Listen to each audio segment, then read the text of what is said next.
And that was one of the things that sort of drove me to make my video on Was Joel Justified, was finishing The Last of Us Part 2 and seeing the fights over whether or not he deserved to die, whether or not he deserved to die, whether or not he deserved to die in that fashion.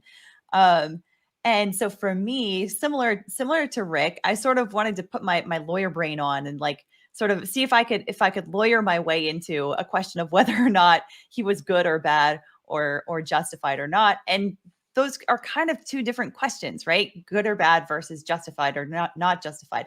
That's also, by the way, a question that I think some people are wrestling with Kyle Rittenhouse because of some of the other external sort of things that sort of came out outside of trial about him, that he had gotten into some fight, along with his sister and other things like that.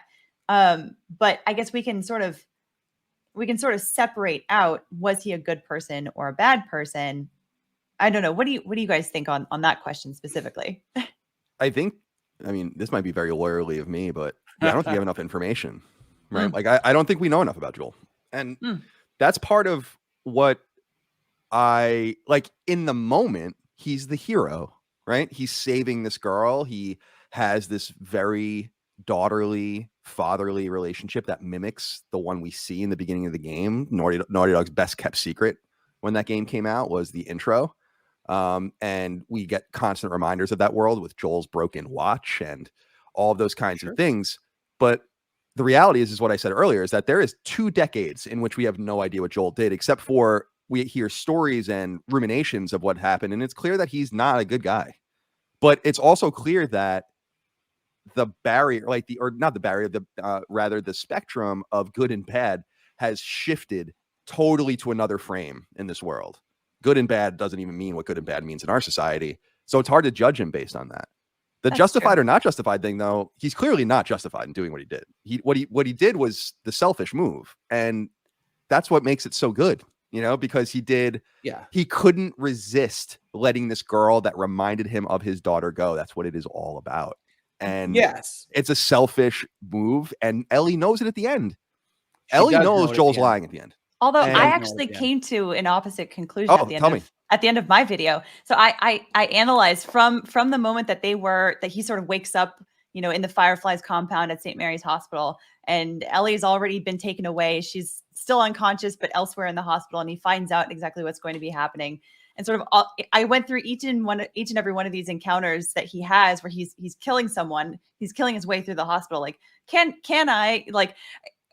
Now, granted, I gave myself a little bit of room because I was posing as his defense attorney, right? So I'm going to make the best possible argument as a defense attorney as I can in that circumstance. But I basically found all the way up until when he kills Marlene, I was able to find justification either on the basis of self-defense or defense of others because of that consent issue that Rick was talking about earlier.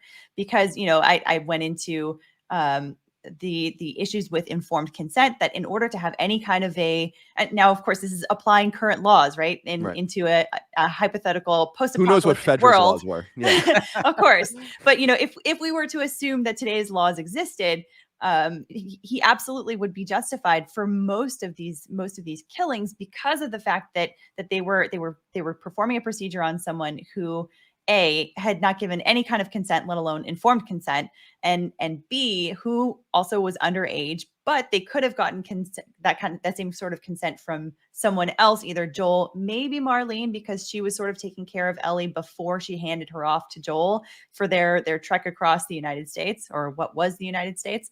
And so for me, I actually found that he was mostly justified, except for that last killing, because he had already put Ellie in the car.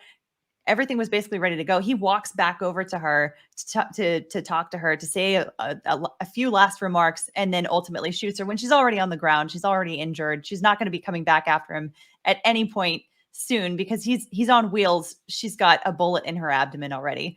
But aside from that, I actually found him to be justified in most of those. Well, it's a video game, right? So one of the problems we have is that you're limited to that interaction period. In the real world, faced with an angry Joel, with a gun like that, I would have to believe there was a non-murderous way to make your way to Ellie if you needed to. That said, it's so attenuated that there's the one person in Ellie that's potentially going to die as part of this, that you're going to murder that many people. I have trouble seeing it as justified. I'm not saying your analysis is wrong. I'm saying that it's, if we put it in front of a jury, let's say, I don't think Joel's coming away from that one, regardless of how you frame it out. Well, it might depend on your jurisdiction. Maybe in Texas. I don't. It's one of those where I'm in entire agreement that it's a consent question, and I do disagree slightly. Which, as I said, I think Ellie has all functional capacity as an adult in that world and what she's been through, and at that age for that situation. If you think about, like where you could give consent in the medieval times, you just got a different life in The Last of Us Part 1 world. So I think she could consent. And I do think that the Fireflies are wrong to not give her the chance. So you've got two wrongs butting up against each other. But I never for once thought that Joel did the right thing at the end. This is where you'll get more comments, and I get 100 comments in my video on The Last of Us Part 2.